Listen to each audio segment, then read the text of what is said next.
Hello and welcome back to my channel, or if you're new here, welcome to my channel. I'm Sarah and today we're gonna talk all about stretched ears. But before we get started, just a reminder that my merch is out. Don't compare yourself to people you see on social media, and this is what the back looks like. If you want to get yours, the link will be in the description. I just think it's cool being walking reminders and reminding people that they don't need to and they shouldn't compare themselves to people they see online, because I feel like we're always all in our heads about it. Well, at least I have been. But anyway, that is not the point of this video. Let's get into it. Also, just don't be rude. I know a lot of people don't like stretched ears, and that's okay. This video isn't for you. You can close this and leave your comments to yourself. This is a safe space and a place where we give educational advice and talk about our experiences. So if you're just gonna be mean, rather learn how to just be quiet. So just leave. Bye-bye. Love you. Good luck. Anyway, everyone who stayed, hi, hello, this is for you. Love you. Thank you for staying. You're great. Everything will be in millimeters. Here is a little guide chart of sizing, because I know every country calls them different sizes and I'm just used to calling them in millimeters. So that's what I will refer to them as. I'll have like a little chart that pops up every now and then for everyone that needs to change it. Okay, so I started when I was 14. I started off with 2 millimeters with the spirally things. I think the first ones I used, one of them was made of bone and the other one was made of acrylic, I think. I didn't have much education about it. I was 14. I didn't have any issues with it, but the way that I started stretching them was just kind of putting them in and twirling them in. I didn't have much issues because I started at such a small size and it didn't really need much push to get in. I did have a warm shower before doing it, and I'll get into the tips of how I recommend starting to stretch your ears later in the video. All of these are time-stamped, by the way, so you can skip along to parts. Yeah, so after that, I kind of stretched up to 10 millimeters over a span of, I think, 2 years. And this is what they looked like. And then after that, I decided to close them up because I was really insecure about how they smelled. Yes, these do smell. They can smell so bad. So bad. And because I was still a teenager, I was very insecure about it. And I was like, I need to take these out. I think I got rid of them when I was 18. And yeah, they closed back to normal. And then when I was 20, I was like, let's go again. I've done more research. Let's do it again. I'm impulsive. Let's do it. So I stretched them back, eventually went to size 14. This is what they look like. And I've kept these in up until now for about 7 years. And now this year, I've decided to take out the size 14s and just use jewelry that are hangers like this. I will show them later on in the video. So this is how I personally recommend stretching. Everyone is different, so this might vary for you. That's okay. If something is varied for you and you want to talk about it in the comments, feel free to leave them down below and give other people advice if you have a different method. But yeah, just don't be rude. I started, as I said, with a 2 millimeter one or a 1 millimeter one. The spiral ones, I typically use tapers and I used acrylic ones, but I have now done a lot of research and I have seen that tapers, the acrylic ones, aren't that great for you because they are porous. Because the material is porous, it is more prone to infections because of the holes, and then they can just, bacteria can grow there, and then that causes an infection or bacterial outburst or just irritation on the ear in general. So I have heard to use metallic tapers instead. Again, every ear is different, so I think it is a lot of what works for you, trial and error. I think a good mode of starting out would be metallic tapers, but I do know that some people have had issues with metallic tapers. So if that is you, try out the acrylic ones, see how they feel. I have noticed that wood tapers are the ones that people are most prone to infections or irritations. So I don't personally recommend them, but if you're someone who does recommend them, that's cool. Yeah, like I said, everyone's ears are different and will have irritations depending on different materials and stuff like that. The way that I would start is starting slow. I cannot stress this enough. Start slow. Wait till they're fully healed and not irritated to go up a size. So when you first start stretching, I recommend taking a hot shower, just kind of like soften up the skin, and yeah, that just causes it to like be more durable and stretching. I don't know. And what I liked to do at the time was to take a taper and then put a bit of coconut oil on it, just to like help lubricate it to move. I would go up by 2 millimeters. I didn't like jumping sizes a lot because I was very prone to blowouts, and I will talk about blowouts later on. But yeah, I learned it the hard way to go up by 2 millimeters or 1 millimeter and just go slow. Wait 4 to 6 weeks. And if your ear is still irritated after the 6 weeks, don't go up a size. Just wait until your ear is like chilled and like calm and back to like its normal state of not being irritated. I know it's exciting to go up sizes, but trust me, the faster you do it and the more blowouts you get and the more issues and irritation that you get, that will more likely mean that you have to end up going back in sizes, and that's not fun. So just be patient. We got this. We can do this together. We will take our time. Be patient. It'll be so worth it, I promise. Just don't rush it. Just go slow. Push it in. If it hurts too much, do not force it. Just take it so slow, you know? Okay, let's talk about blowouts. So blowouts happen due to a number of reasons, but the main reasons are going up a size too fast. And that is what I was just talking about. So I have had this happen so many times where I just got too excited, went up like 3 millimeters, 4 millimeters instead of 2, and would get a blowout. I don't have any pictures of it, but you can Google them if you want to see them. They are pretty gross. They hurt. It's usually when the outer ring of your ear sticks out like kind of like that, and then all of this is just red and irritated, pussy, crusty. I haven't really had mine bleed ever. It just usually pusses and crusts and goes completely red, swollen, and cracked. Yes, the way that I treat these when it does happen is I will just try my best not to touch it. Always wash my hands when I am about to touch it. Do not play with your crusting. I am such a picker. I used to pick at them. It just makes it so much worse. Just try to learn to just not touch them at all. What I used to do was put coconut oil on it. That helped me a lot, just purely because when it was crusty, I would obviously clean it in the shower with clean hands, and once I was out, I would let it air dry, or I would pat it down so gently. Usually I just let it air dry, and then once it was all air dry, I would always keep my hair out of my ear. I didn't use a lot of products at the time whenever I did have blowouts, so this wasn't an issue for me. But if you do use products in your hair, try to keep your hair out of your ear so it doesn't cause irritation because of your products.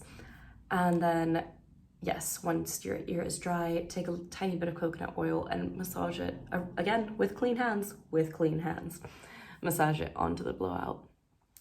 And kind of do that every day when it is a bit crusty. It does help, or help me at least, with the healing process of it. Yes, they are painful. So once you do realize a blowout, just take an extra 4 weeks before you go up a size. Like once that blowout is healed, just wait another 4 weeks before you go up again. I know you want to go up now, but be patient, we wait. So let's talk about the smell of these bad boys, because yes, they do smell. They smell. I got asked if you have to clean them every day. I'm gonna be so real, I did not clean them every day when I had my full-on plugs in. I cleaned them about probably 2 to 3 times a week when I was in the shower. I would just pop them out and then just clean off any crusting, or not crusting, but any buildup of ear bacteria or whatever, just to prevent the smell, because again, the smell it can be bad. And I think my issue with it was when I was a teenager and I had them for the first time, I did not clean them as frequently as I should have been cleaning them, because I wasn't aware that you had to clean them this frequently. Cleaning them every day, I don't know, do you guys clean them every day? I literally clean mine 2 to 3 times a week, just purely because one, I'm lazy, 2, I just didn't have that bad of a smell. I was wearing metallic plugs, the tunnel ones. They look like this. And yeah, I just pop them out to clean them every now and then. I didn't really have issues with the smell when I was wearing metallic ones, but I did notice it with plastic and wooden ones. Wooden ones, my ears would get irritated, like I said, because acrylic and different plastics and wood and bones, they are a porous material at the end of the day, so that does gather a lot of bacteria, and it does grow more of that bacteria, which then causes the smell of it, I think. I'm not a scientist or a biologist. But yeah, that's how I think it works. You don't need to use any harsh chemicals. I just usually would give them like a little like water cleanse, just clean it with water. And when I was feeling bougie, I would use like antibacterial soap. But with antibacterial soap, I would make sure it was like fully cleaned out. And I don't think I use antibacterial soap on them more than like once every other month. Currently with these, I kind of do they just get rinsed in the shower anyway, whenever I do shower, and I just kind of go like this and then like that, give them a little turn. But because it is quite aerated and exposed to air a lot of the time, these ones don't smell anymore. It's so weird. So with different materials, obviously see what works best for you. I have noticed metals work best for me, and gold-plated things. Whenever I've worn gold-plated materials or gold material, it has just worked the best for me. So yeah, it's a lot of trial and error. As I said, wood didn't work for me. Acrylic did work for me decently, but it did smell really bad. Bone worked for me, but I haven't really used bone a lot. It was just in the beginning when I first started stretching them. What else? What other materials have I had in there? Glass and crystals, those are fine. It really depends on what crystal and what stone and what glass I use. I think I could wear the glass, stone, crystal ones for quite long, but eventually they would get a bit irritated, I think, a few weeks in. So yeah, really depends on your skin and your ears and all of that. So how to close and downsize your ears. In the beginning, when I had my 10 millimeters and I wanted to go back down and get rid of them, I went down by sizing. So I went from a 10 millimeter to 8 to a 6 to a 4 to a 2 to then nothing. And when I did do that, I did still have like a little bit of like, I call it butthole ear. When like, obviously because it's stretched like this, so then when it closes, you still have like some folds. So it had like some crevices. I've read online as well that other people had the same experience where a 10 millimeter does go back to like quite a normal ear piercing hole size, relatively normal. My 14 millimeter ones that I had previously a few months ago, with those I just the one day decided to take them out fully and started closing them up from a size 14 to just leaving them freely be. They probably got to, I don't actually know what size my ears are now. I would say they could probably fit a 10 millimeter in there, but I'm not entirely sure. I just prefer to wear these little hoops now just because I like the aesthetic of it. Yeah, they haven't gone down fully to a normal piercing size again, as you can see, especially even though when I have like nothing in them for, I think the longest I've had nothing in them for was like a week. Even then they were still up to like probably like an 8 millimeter, 6 millimeter, and that's fine. That's just how they are now, which is cool. I just like to wear these little hoops through them. I think they're cute. And then you can kind of stack all these hoops in there as well. Another piece of jewelry that I like to wear is these little circular things like this. They are hangers, so they have a bit of weight to them. Because I'm not actually wanting to stretch my ears anymore, I prefer not using super heavy weights on them. So if these weren't weighted, I would literally wear these every single day. They are so cute. But yeah, obviously because they're weighted, they do pull it down a bit, but they don't stretch it much more. Whereas these ones are super weighted. They are very cute. I love these. I wish they were hollow so that I could wear them every day or more often. So they look like this.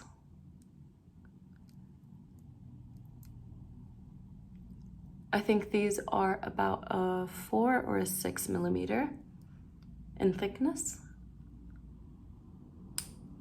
And they look like this. Just ignore the ones at the back there.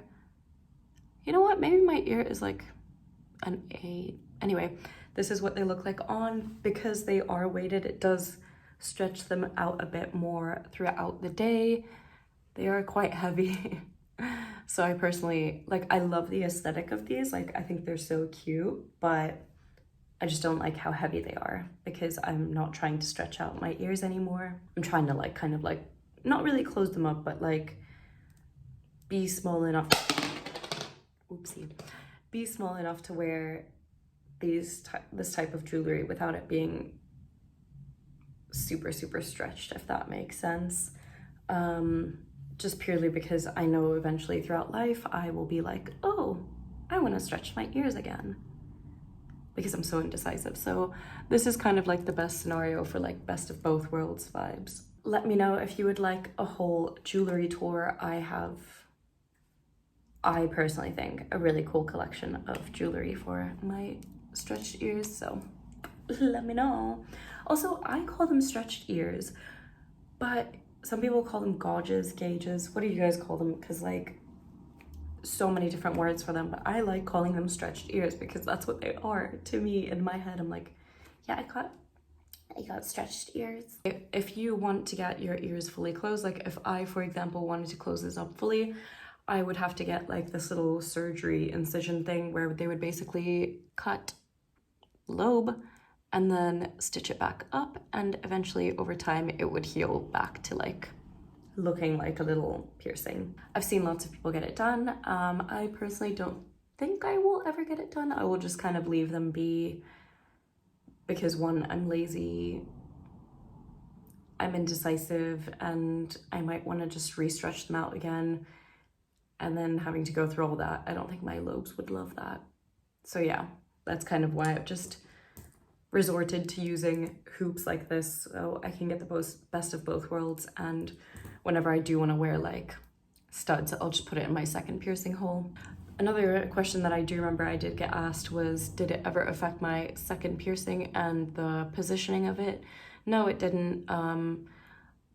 It like did like push it like that, where sometimes with some plugs that I wore, if they were a bit like bigger, they would kind of cover my second piercing, but other than that, it wasn't like a problem. It didn't really push it or stretch it or like, you know, like push it out of position. It just kind of like the anatomy of my ear stayed the same. Another way that I used to love styling my ears was wearing tunnels and then putting like hoops through it. That was fun, and I really liked the way that that looked because then I could still get the best of both worlds by still having my tunnels in and having hoops in my ears. So highly recommend that if you are into that look. So if you have any questions, you can leave them down below and I'll be happy to answer them. Or if you just want to discuss and talk about your experiences, let's do that too. I love that. So please give this video a thumbs up if you found it helpful or if you like this type of content, and subscribe if you haven't already. Hit that bell icon to be notified every time I post a new video. Yes, thank you so much for watching. Bye.